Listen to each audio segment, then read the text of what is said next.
The wedding dress lay in a pool of ivory silk on the bedroom floor. Lady Beatrice Hartwell stood frozen in her chemise.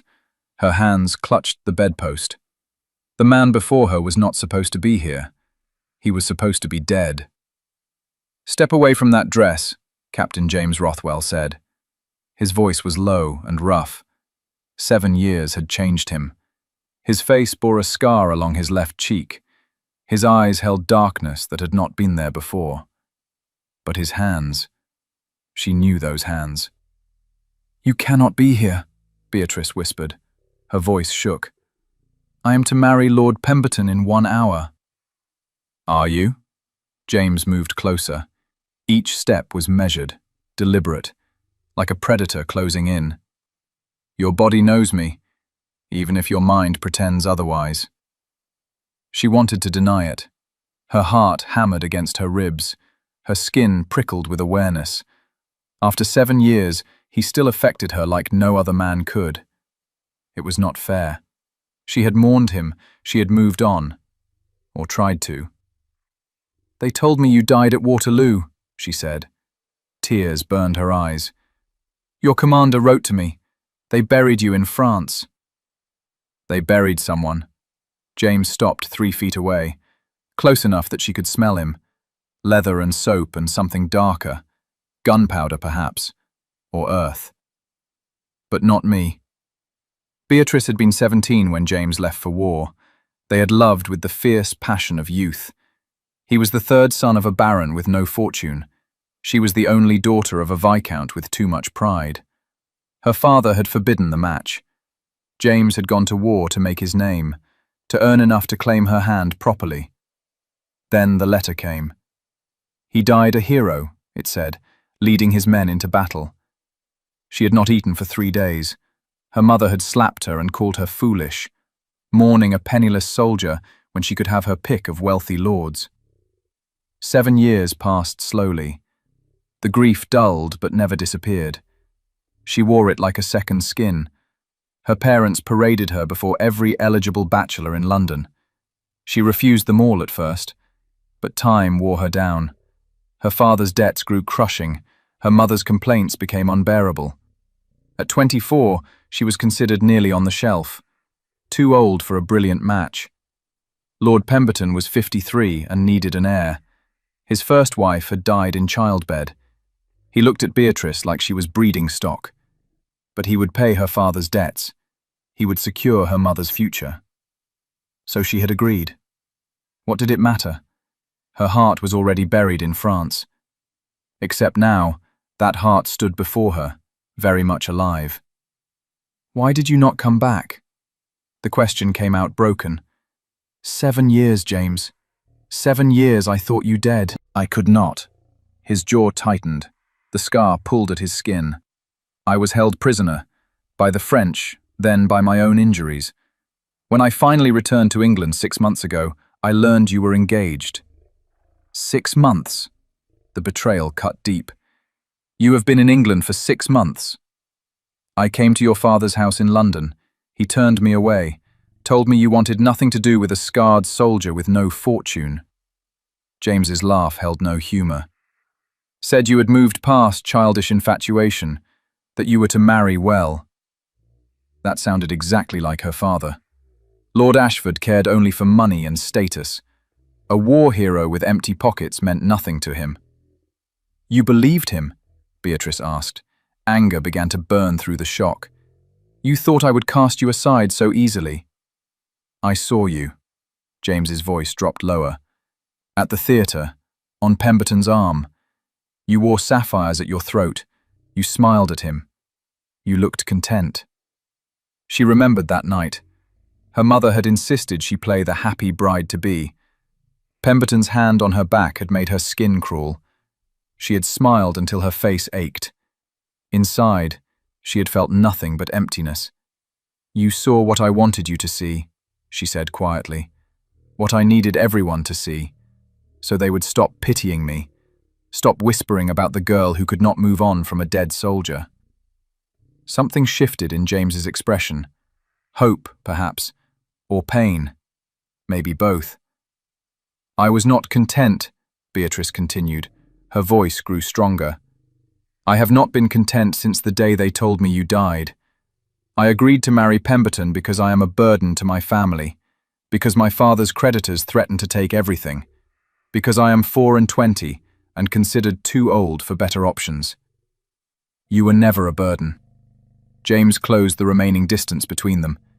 His hand reached up, stopped just short of touching her face. "And you are the most beautiful woman I have ever seen.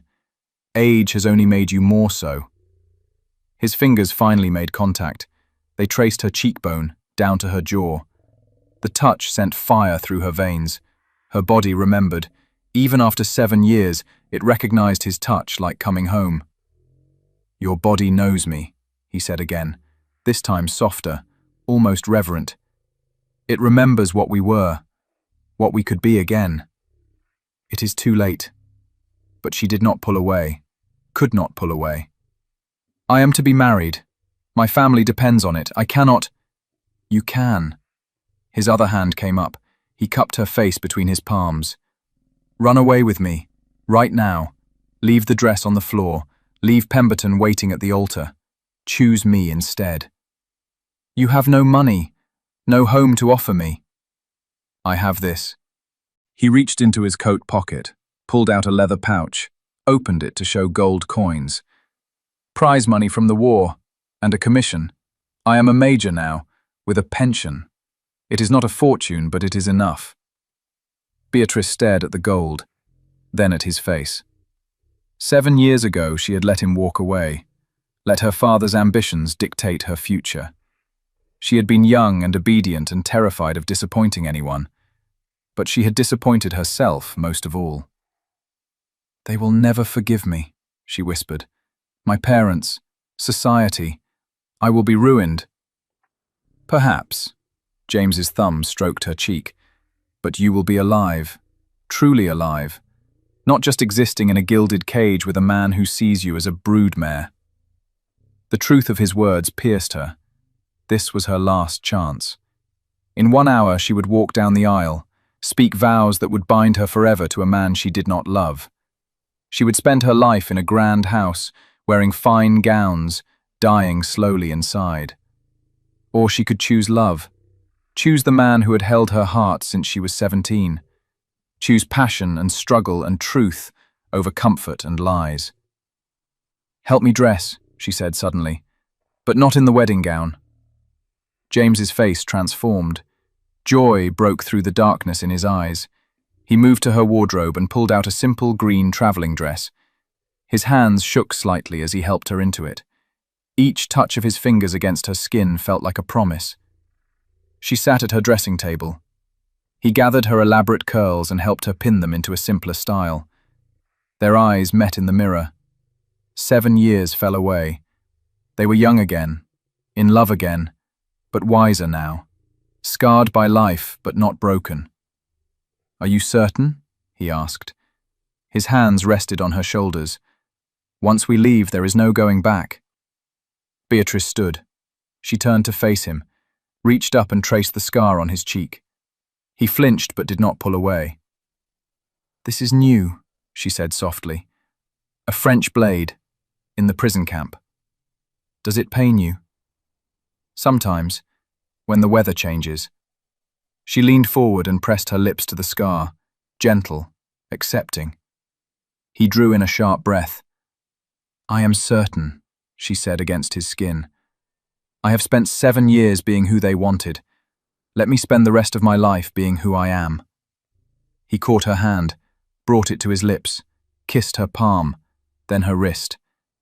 She felt the rapid beat of his heart through his coat. "We need to leave now," he said, "before anyone comes to check on you." She grabbed a small bag, threw in a few essentials, a miniature portrait of herself that James had carried to war. She had thought it lost. He must have kept it all these years. The sight of it made her throat tighten. They moved to the window.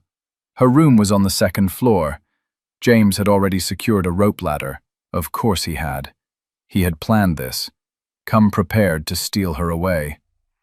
"You are a scoundrel," she said, but she smiled. "For you? Always." He went first, then reached up to steady her as she climbed down. Her hands trembled on the rungs. Below, she could hear the sounds of wedding preparations, guests arriving, musicians tuning instruments, her mother's shrill voice directing servants. In 1 hour, they would discover her missing.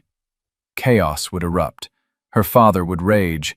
Pemberton would be humiliated. Society would feast on the scandal for months. She did not care.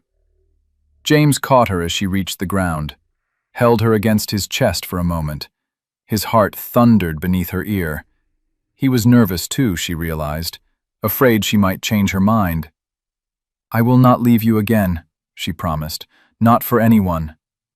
"I know." He kissed the top of her head. "Come, my horse is waiting." They ran through the gardens, past the roses her mother had ordered for the wedding breakfast, past the fountain where James had first kissed her 8 years ago, past everything that represented her old life. A black stallion waited at the garden gate. James lifted her into the saddle, swung up behind her. His arms came around her waist as he gathered the reins. She leaned back against his chest. "Where are we going?" she asked. "Scotland. We can marry there without permission. Then perhaps the coast. I have always wanted to see the sea." "I have never seen the sea either." "Then we shall see it together." He urged the horse forward. They galloped away from her father's estate, away from the wedding that would never happen, away from duty and obligation and everything that had kept them apart. Beatrice did not look back. Her future was ahead of her now, uncertain perhaps, difficult probably, but hers. Finally, truly hers. The wind whipped her hair. James's arms tightened around her. She felt more alive than she had in 7 years. Her body did know him. Her heart had never forgotten, and now the rest of her life could catch up. Behind them, church bells began to ring. The wedding hour had arrived. She imagined the scene, her father checking her room, finding it empty, finding the wedding dress in a puddle on the floor. The note she had left was simple. "I choose love. Forgive me if you can. Forget me if you must. I will not be sorry." James urged the horse faster. They had miles to cover before anyone could follow. But Beatrice was not afraid. For the first time in 7 years she felt hope, real, bright, burning hope. "I love you," she said, loud enough to be heard over the thunder of hooves. "I never stopped." "I know." His voice was rough with emotion. "I never stopped either. Not once in 7 years. You were what kept me alive in that prison. The thought of you. The memory of your smile. I survived because I dreamed of this moment. And now we have it. Now we have forever." The countryside opened before them, green fields and blue sky and endless possibility. They rode toward it together, 2 souls reunited, 2 hearts made whole. The world might call her ruined, society might shun her, her family might disown her. But she was free, and she was loved, and that was worth everything. The inn was small and shabby, nothing like the grand estates Beatrice was accustomed to. But the sheets were clean and the door locked behind them. James set down their bags, turned to face her. Suddenly they were both awkward. 7 years and so much pain stood between them. They were not the same people who had loved so easily before. "You must be tired," he said. "The ride was long." "I am well enough." She twisted her hands together. "James, You need not explain, or apologize. I understand what you gave up today." "Do you?" She met his eyes. "I gave up comfort, security, my family's approval. But I also gave up a life half-lived, a future without joy. You saved me today, whether you realize it or not." He crossed to her, slowly, giving her time to retreat if she wished. She did not move. He took her hands in his, studied them like he was memorizing every detail. "These hands poured tea at 100 society gatherings," he said. wore gloves at 1,000 balls, but they still feel the same in mine. Some things do not change. No. He raised one hand to his lips, kissed each knuckle. Some things are constant, like the fact that I have loved you since I was 19 years old, like the fact that I will love you until I die. Tears spilled down her cheeks. I thought you were dead. I mourned you. I felt like part of me had been torn away. I am here now. He brushed the tears away with his thumbs. I am here, and I am real, and I am yours. She surged forward, wrapped her arms around him, buried her face in his neck. He held her tight. One hand cradled her head, the other pressed against her back. They stood like that for long minutes, just breathing, just being. I dreamed of holding you, he whispered, in the prison, in the hospital, every night. This was the dream. I am not dreaming now? If you are, then we share the same dream. She pulled back enough to see his face. The scar was angry and red in the lamplight. She traced it again. He closed his eyes. Does it repulse you? He asked. No. It tells me you survived, that you fought your way back to me. How could I find that anything but beautiful? His eyes opened. They were wet. You always knew the right words. Not always. I should have fought for us 7 years ago. Should have defied my father and run away with you then. We were children. We did not know better. We know now. Yes. He leaned down. His forehead rested against hers. We know now that love is worth fighting for, worth risking everything. His lips found hers, gentle at first, questioning. She answered by pressing closer. Her hands slid up to his shoulders, his arms tightened around her waist. The kiss deepened. 7 years of longing poured into it. When they finally broke apart, both were breathing hard. His eyes had darkened with desire.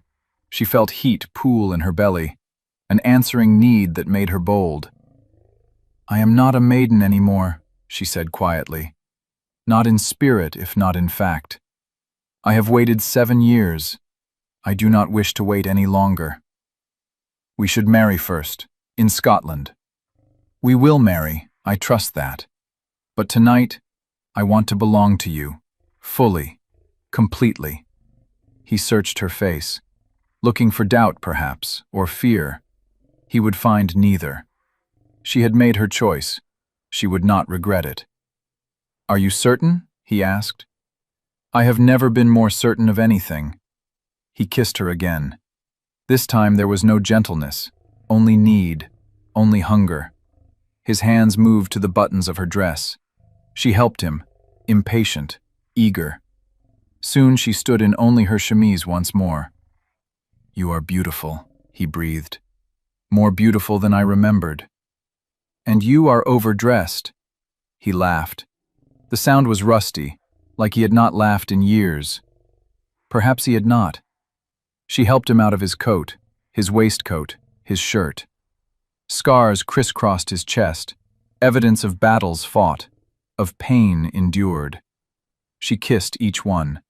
He shuddered under her touch. His hands tangled in her hair, pins scattered on the floor. Her hair tumbled down around her shoulders. Beatrice, he said. Her name was a prayer, a plea, a promise. I am yours, she answered, body and soul, now and always. He lifted her, carried her to the bed, laid her down gently. The lamplight cast shadows across his face, made him look dangerous. But she was not afraid. This was James, her James, the man who had loved her when they were children, who had survived hell to find her again. He joined her on the bed, careful, reverent, like she was something precious, breakable. She reached for him, pulled him closer, showed him without words that she would not break, that she was strong enough for this, for them. What followed was tender and awkward and perfect. They learned each other slowly, discovered what brought pleasure, what brought pain. When she cried out, he stilled. Worry creased his brow. "Do not stop," she whispered. "Please, do not stop." So he did not. And when it was over, they lay tangled together, hearts racing, skin damp, completely and utterly connected. "No regrets?" he asked. His fingers traced patterns on her bare shoulder. "None. You?" "How could I regret heaven?" She smiled, turned her face to kiss his chest. "What happens now?" "Now we sleep. Tomorrow we ride for Scotland. We marry, and then we begin our life together. It will not be easy. My father will try to find us, to force me back." "Let him try." James's voice hardened. "I have faced French soldiers and survived. I am not afraid of your father." "He has influence, money." "And I have you. That makes me richer than any lord in England." She wanted to believe him, to believe that love would be enough. But she had lived in society long enough to know better. They would be outcasts, shunned. Her friends would cut her. Doors would close. James's military career might suffer. "Stop thinking," he murmured. "I can hear your mind working. Whatever problems come, we will face them together." "Together," she repeated. The word was a comfort. She had been alone for so long, fighting her battles in silence, smiling through her pain. But now she had someone in her corner, someone who chose her over everything else. "Sleep," he said. His hand stroked her hair. "You are safe now." She closed her eyes, let exhaustion pull her under. For the first time in 7 years, she slept deeply, without nightmares, without grief, just peace, and the solid warmth of James beside her. They reached Scotland 3 days later. The journey was hard. They travelled back roads to avoid being followed, slept in questionable inns, ate simple food. Beatrice's fine travelling dress became dusty and stained. She had never been happier. Every morning, James helped her dress. His fingers fumbled with buttons, but she did not mind. Every evening, they fell into bed exhausted but content. They talked for hours, making up for 7 lost years, sharing stories, secrets, dreams. She learned about the prison camp, the cold and hunger and despair, how he had carved her name into the wall of his cell, how thinking of her had kept him sane when others went mad. He learned about her years of mourning, the slow crushing of her spirit, how she had worn black for 2 years until her mother forbade it, how she had agreed to marry Pemberton not out of desire but out of defeat. "I will never let anyone make you feel that way again," he said fiercely. "You are precious, valuable beyond measure. Anyone who cannot see that is a fool."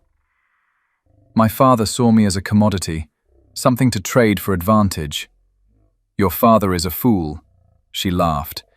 It felt good to laugh about it, to let go of the hurt and anger. With James, she could be honest, could be herself without pretense. They married in a small kirk in Gretna Green. The blacksmith served as witness. Beatrice wore her dusty travelling dress. James had no ring to offer. But when he spoke his vows, his voice rang with conviction.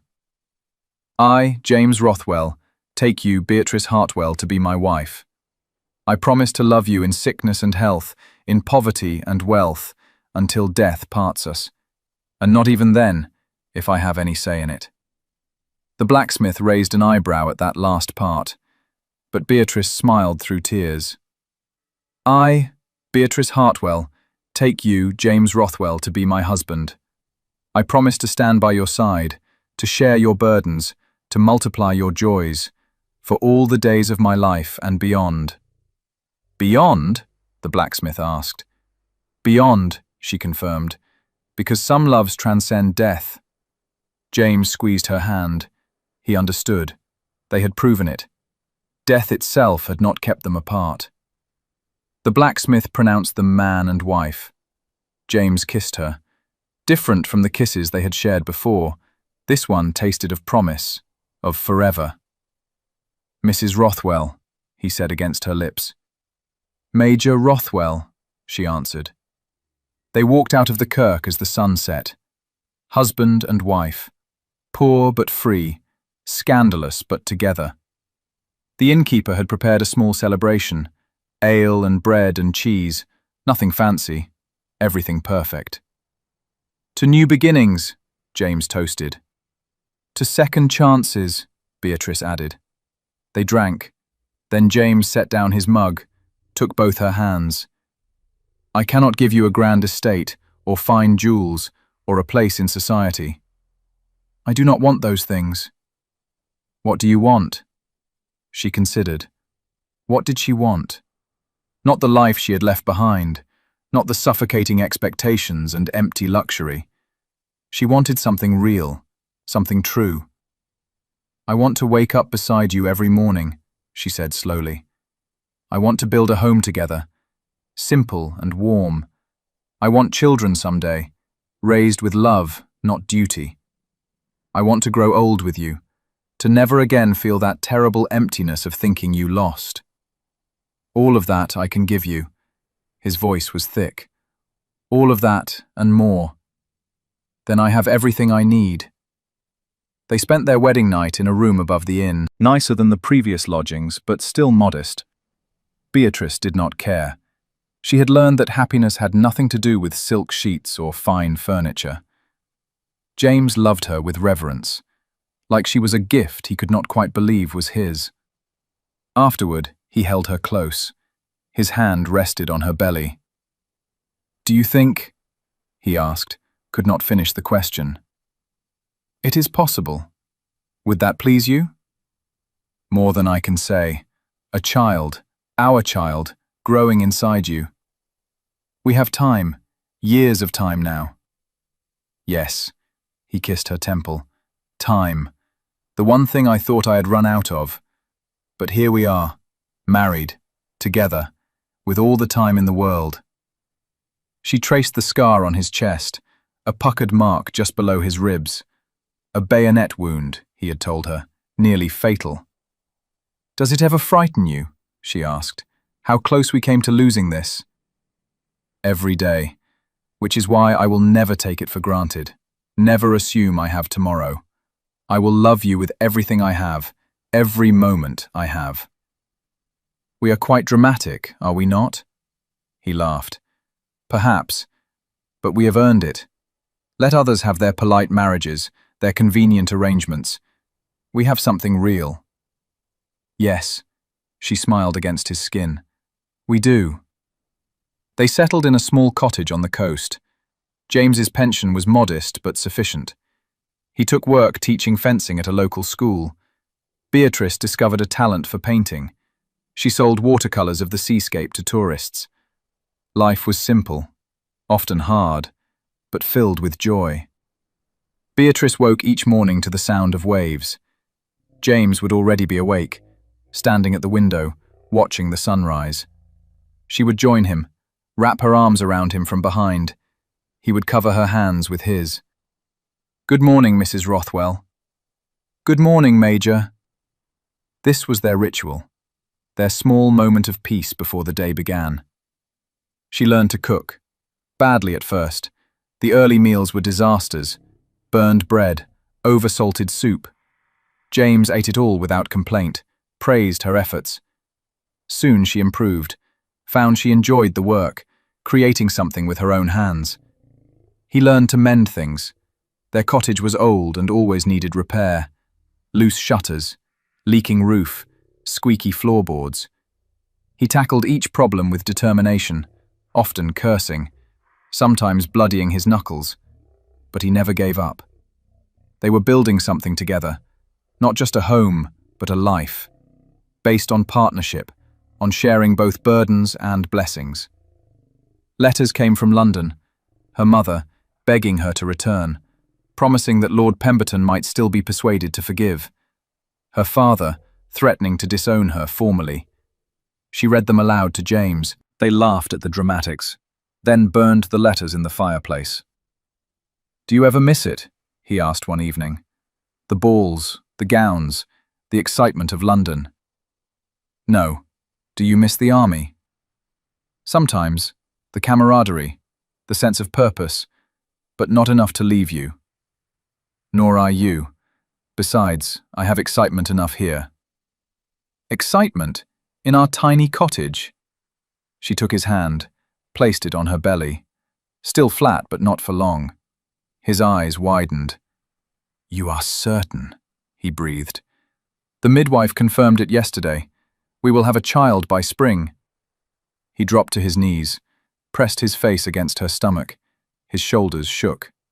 She ran her fingers through his hair, let him cry, let herself cry too. Tears of joy, of gratitude, of wonder. I cannot believe it, he said, voice muffled against her dress. A child. Our child. Believe it. You are going to be a father. He looked up at her.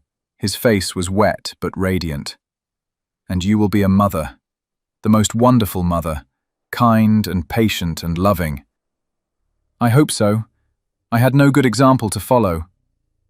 You will not repeat your mother's mistakes. You are nothing like her. She hoped he was right. Hoped she could give their child what she had never received. Unconditional love, acceptance, freedom to be themselves. Winter came hard that year. The cottage was drafty, fuel was expensive. They huddled together for warmth. James insisted Beatrice wear his coat over her own. He chopped extra wood, worked extra hours, did whatever necessary to keep her comfortable. You will make yourself ill, she scolded. Slow down. I am fine. You and the baby must be warm. We will all be warmer if you join us by the fire instead of freezing outside. He finally listened. They spent long evenings reading together. He taught her chess. She taught him to paint. Not well, but he tried. His landscapes looked like a child's work. She hung them on the wall anyway, beside her own much better paintings. Why do you keep those? He asked, embarrassed. Because you made them. Because they represent these evenings together. Because someday our child will see them and know their father tried. He kissed her, slow and sweet. His hand rested on her growing belly. The baby kicked. He jerked back, eyes wide. Did you feel that? Hard not to. Strong little thing. Like their mother. Or their father. They laughed, then sat together, his hand on her stomach, feeling their child move. Their miracle. The product of a love that had survived death and separation and every obstacle thrown in their path. Spring arrived with daffodils and birdsong. Beatrice grew round and uncomfortable. Her back ached, her ankles swelled. She could not see her own feet. James helped her dress, helped her walk, rubbed her feet every evening. You do not have to do this, she said. I am perfectly capable. I know, but I want to. Let me take care of you. You always take care of me. Not enough. Never enough. The baby came on a warm April morning. The labor was long and brutal. Beatrice screamed, cursed, begged for it to be over. James stayed beside her, let her squeeze his hand until his bones ground together, whispered encouragement, wiped her forehead. You can do this, he said over and over. You are strong, so strong. She wanted to argue. She felt weak, broken, but his faith gave her strength. She pushed, again, again, until finally, blessedly, a baby's cry filled the room. A girl, the midwife announced. Small but healthy. James cut the cord with shaking hands. The midwife cleaned the baby and placed her in Beatrice's arms. So tiny, so perfect. Dark hair like James, blue eyes like Beatrice, 10 fingers, 10 toes. A miracle made flesh. Hello, little one, Beatrice whispered. Tears streamed down her face. We have been waiting for you. James knelt beside the bed. One finger traced their daughter's cheek. His expression was awed, terrified, overwhelmed. She is perfect, he said, like her mother. She has your chin, poor thing. He laughed, a sound halfway to a sob. What shall we name her? They had discussed names for months, argued playfully, considered every option. But looking at their daughter now, only one name felt right. Hope, Beatrice said. We shall call her Hope. Hope Rothwell. James tested it, nodded. Perfect. She is our hope, our future, everything we dreamed of. The midwife left them alone, just the three of them, a family. James climbed carefully onto the bed, wrapped his arms around both wife and daughter. They sat like that for hours, marveling, grateful beyond words. I never thought I would have this, James said quietly. A family, a home, love. I thought I would die alone in France, in pain, with nothing but regrets. But you did not. You survived. You found me. And now we have this. Because of you. You gave me everything. We gave each other everything. Little Hope yawned, tiny and precious. They watched her fall asleep. Safe, loved, wanted. Everything they would make sure she always felt. She will never doubt she is loved, Beatrice vowed. Never feel she is a burden or disappointment. No, she will know she is our greatest joy. As the sun set, they remained together. James, Beatrice, Hope. A family forged through loss and pain, but stronger for it. Their love had been tested, had survived. And now it had created new life, new hope, new possibilities. The letter came when Hope was 6 months old, official, stamped with the family seal. Beatrice stared at it, hands shaking. What is it? James asked, looked over her shoulder, went still. Your father's seal. I do not want to read it. Then do not. Throw it in the fire. She almost did, almost tossed it unopened into the flames. But curiosity stayed her hand. What could her father possibly have to say now? After a year of silence following her initial letters burning in their fireplace, she opened it, read silently. Her face went pale. What? James demanded. What does it say? My father is dead. A heart ailment.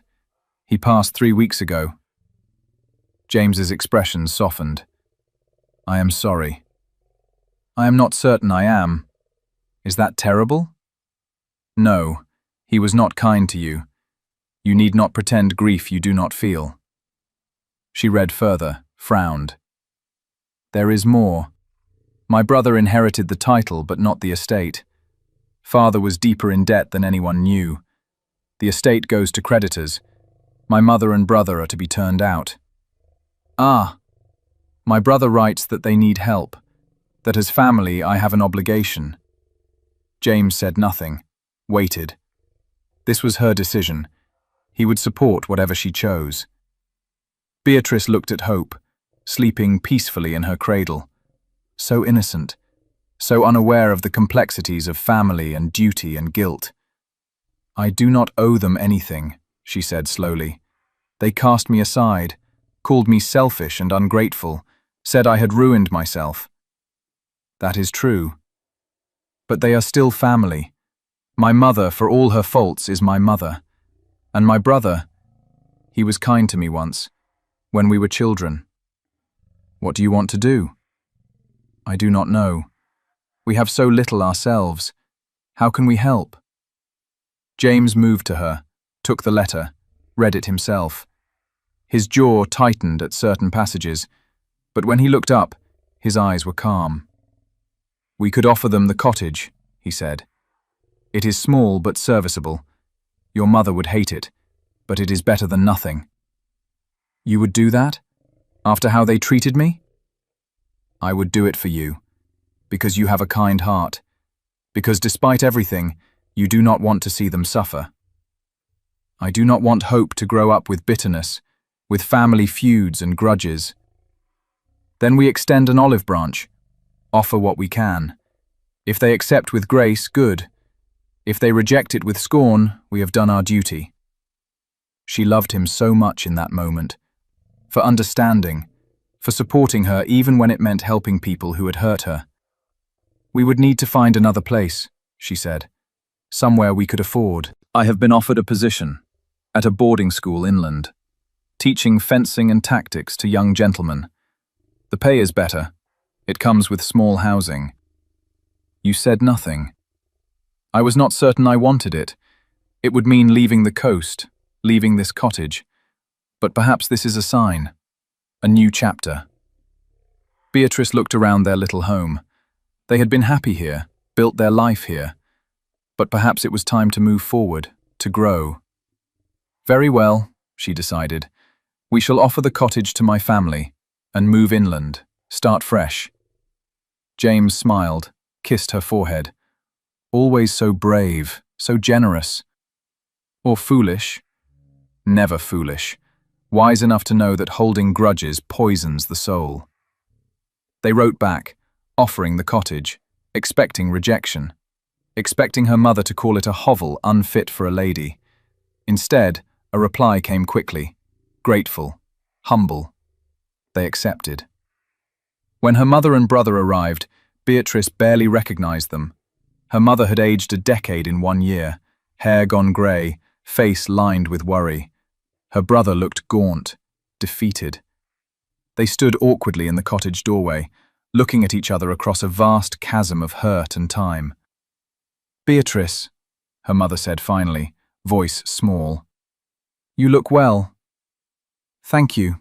Please, come in. They entered, looked around. The cottage was clean but humble, nothing like the grand estate they had lost. Beatrice waited for complaints, for her mother's sharp tongue to emerge. Instead, her mother's eyes filled with tears. I do not deserve this. After what I said to you, how I treated you. No, Beatrice agreed. You do not. But I am offering it anyway. Her brother stepped forward. We are grateful. More than words can express. You have every right to turn us away. I considered it, but I have a daughter now. I want her to know family, even imperfect family. As if summoned, Hope began to cry. Beatrice went to the cradle, lifted her daughter.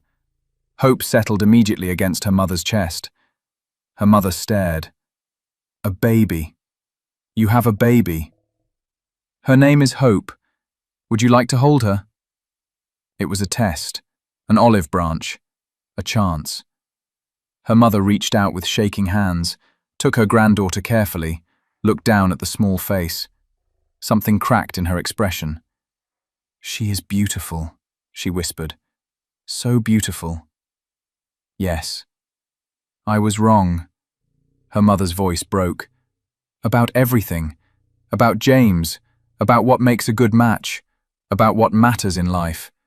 You tried to tell me. I would not listen. No, you would not. Can you forgive me?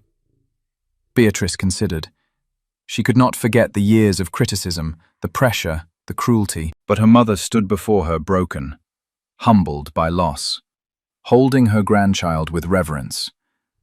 I can try, Beatrice said, but it will take time.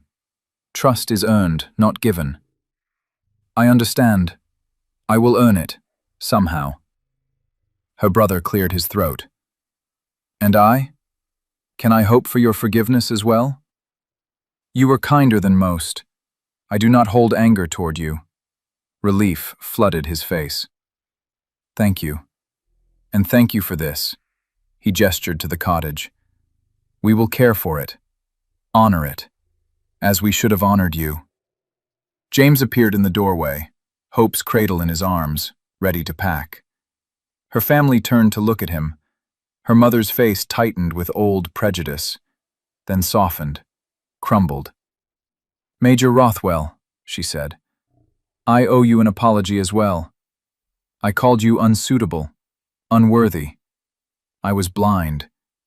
Beatrice is happy with you, loved by you. That makes you more worthy than any titled lord. James nodded stiffly. I appreciate that, Lady Ashford. Just Mrs. Hartwell now. The title died with my husband. Then Mrs. Hartwell, you are welcome to the cottage. We wish you well here. They left the next morning. The cottage looked small behind them. Beatrice turned back once, saw her mother at the window, holding Hope one last time before they left, waving. She waved back, then faced forward, toward their new life. The boarding school was larger than Beatrice expected. Gray stone buildings surrounding a quad, boys in uniform rushing between classes. James's housing was a small apartment above the armory, 2 rooms and a kitchen, cramped but adequate. It is not much, James said, apologetic. It is perfect. We will make it home. They did. Beatrice hung curtains, arranged their few possessions, made the space warm. James taught classes during the day, came home tired but satisfied. He was good with the boys, patient but firm. They respected him. In the evenings, they ate together, played with Hope, read, talked. The same small rituals that had sustained them in the cottage. Love did not require luxury, only attention, consistency, presence. Beatrice continued to paint. The headmaster saw her work and commissioned a portrait of the school, then another of his family. Word spread. Soon she had more commissions than she could manage. The money helped, allowed them small comforts. Hope grew, crawled, then walked, then ran everywhere. A whirlwind of energy and curiosity. She had her father's courage and her mother's kindness. Everyone who met her loved her. She will be a heartbreaker someday, James said, watching Hope chase butterflies in the quad. Not if we raise her right. Teach her that hearts are precious, not to be broken carelessly. You will teach her that. You teach me that every day. Still, after all this time? Always. I wake every morning grateful, aware that this could have been different, that I could have lost you. But you did not. We found each other, against all odds. He pulled her close, kissed her temple. Hope saw and ran over, demanded to be included. They scooped her up, the 3 of them together, a unit, unbreakable. Life was not always easy. Money was sometimes tight. James's old wounds ached in winter. Beatrice still had nightmares about her father's rejection. But they faced everything together, as partners, as equals. On their 3rd anniversary, James surprised her. He had saved for months, bought her a simple gold band to replace the one they could not afford on their wedding day. He slipped it on her finger, tears in his eyes. I know it is not much, not the fine jewels you once wore. It is everything, more precious than diamonds, because you gave it with love. She wore it always, never took it off. When people asked about it, she told them the story, about running away from a wedding, about choosing love over security, about building a life from nothing but devotion. Some people tisked, called her foolish, said she had thrown away her chances, but others smiled, wistful, envious, wishing they had been brave enough to choose the same. 5 years after they married, a letter came from London, unexpected, bearing a seal Beatrice did not recognize. She opened it carefully. It was from Lord Pemberton, the man she had left at the altar. She almost threw it away, but curiosity won. She read, Dear Mrs. Rothwell, I hope this letter finds you well. I write not to accuse or condemn, but to thank you. Yes, thank you. 5 years ago you humiliated me publicly. I was angry, bitter, hurt. But I have had time to reflect. You saved us both from a miserable marriage. I would have been a poor husband, cold and controlling. You would have been miserable. Eventually, I would have been too. 6 months after our failed wedding, I met a widow. She had 3 children and no fortune. but she made me laugh, made me feel young again. We married quietly. I have never been happier. So thank you, Mrs. Rothwell, for having the courage to choose love, for showing me that duty and affection need not be enemies, for giving me the push I needed to find my own happiness. I hear you have a daughter and a good life. I am glad. You deserved better than what I could offer. May you and Major Rothwell have many years of joy together. Yours in gratitude, Lord Pemberton. Beatrice read the letter twice, then showed it to James. He read silently, then smiled. That was unexpected. Yes, but nice, to know we did not ruin his life after all. You could never ruin anything. You only improve whatever you touch. She laughed. Flatterer. Truth-sayer. He pulled her into his lap. She settled against his chest, listened to his heartbeat, strong and steady. The sound that had comforted her through 5 years of marriage, that would comfort her through 50 more if they were blessed. Do you have any regrets? She asked. About how our life turned out? None. Do you? Not one. I miss the cottage sometimes, the sound of waves, but I would not trade what we have, not for anything. We could visit, see how your family is managing. Perhaps, when Hope is older, when she can remember. They did visit, the following summer. The cottage looked different. Her mother had planted roses, her brother had repaired the shutters. It was cared for, loved. Her mother was different too, softer, kinder. She doted on Hope, told her granddaughter stories, taught her to embroider. She and Beatrice would never have the relationship they might have had. Too much damage had been done. But they had peace, and respect, and tentative affection. It was enough. Her brother had found work in the village, a clerk position, modest but respectable. He seemed content, lighter without the weight of title and expectation. You saved us, he told Beatrice, not just with the cottage, but by showing us that life is more than rank and wealth. You found happiness with nothing. It made us realize we could too. I did not have nothing. I had James, and love. That was everything. Yes, I understand that now. They returned to the school, to their little apartment, to their life. And Beatrice realized something. She had not just escaped her old life, she had built a new one, better, truer, based on what actually mattered. She was not Lady Beatrice anymore. She was Mrs. Rothwell, wife, mother, artist, friend, all the titles that meant something real, and she had never been happier. 10 years after their wedding, James was promoted, made head instructor at the school. It came with a cottage on the grounds, larger than the apartment, with a garden. They moved in with joy. Hope had a real bedroom. Beatrice had space for a studio.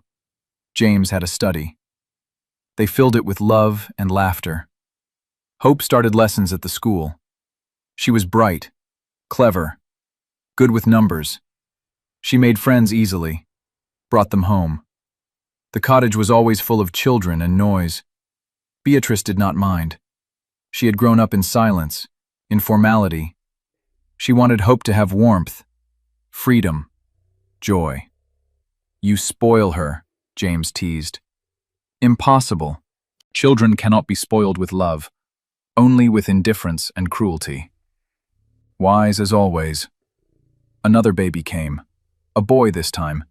They named him Arthur, after James's fallen commander, the man who had inspired James to survive, to fight his way home.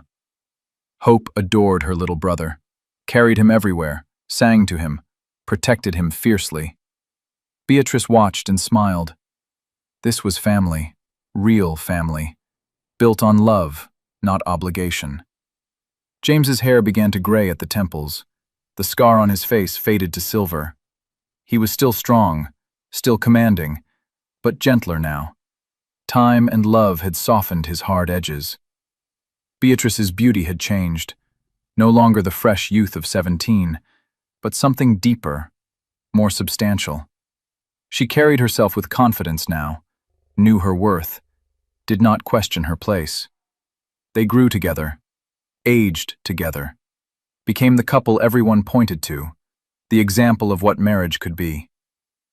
"Do you remember the day you stole me?" Beatrice asked one evening. They sat in the garden, watching their children play, the sun setting gold and pink. Every detail, you standing in your chemise, the wedding dress on the floor, your fear and hope all mixed together. I was terrified. So was I. I thought you might refuse, might choose security over love. Never. My body knew you, remember? It would not let me make that mistake. He smiled, took her hand, brought it to his lips. The gold band caught the light, worn thin now from years of wear, but precious still. "Best decision I ever made," he said. "Climbing through that window, stealing you away. Best decision I ever made, climbing down that rope ladder, running away with you. We were mad, completely, and I would do it again, every time." Hope ran over, Arthur toddling behind, both flushed and happy. James pulled them close. Beatrice joined. They sat together, a family, built from nothing but love and courage and stubborn determination. Above them, the sky turned purple. Stars began to emerge. Beatrice leaned her head on James's shoulder, felt his arm tighten around her, listened to her children's breathing, slow and peaceful. This was happiness. Not the grand estates or fine jewels of her youth, but this, simple, real, earned through pain and sacrifice and choice. "I love you," she whispered, "more now than even that first day. And I love you, more than breath, more than life. You are my everything." "Sappy," Hope complained, but she smiled. They laughed, all of them. The sound carried across the garden, into the twilight, a testament to joy, to resilience, to the power of love to transform lives. Beatrice closed her eyes, breathed deep, let contentment fill her. She had chosen love over comfort, risk over security, truth over convenience, and she had won everything.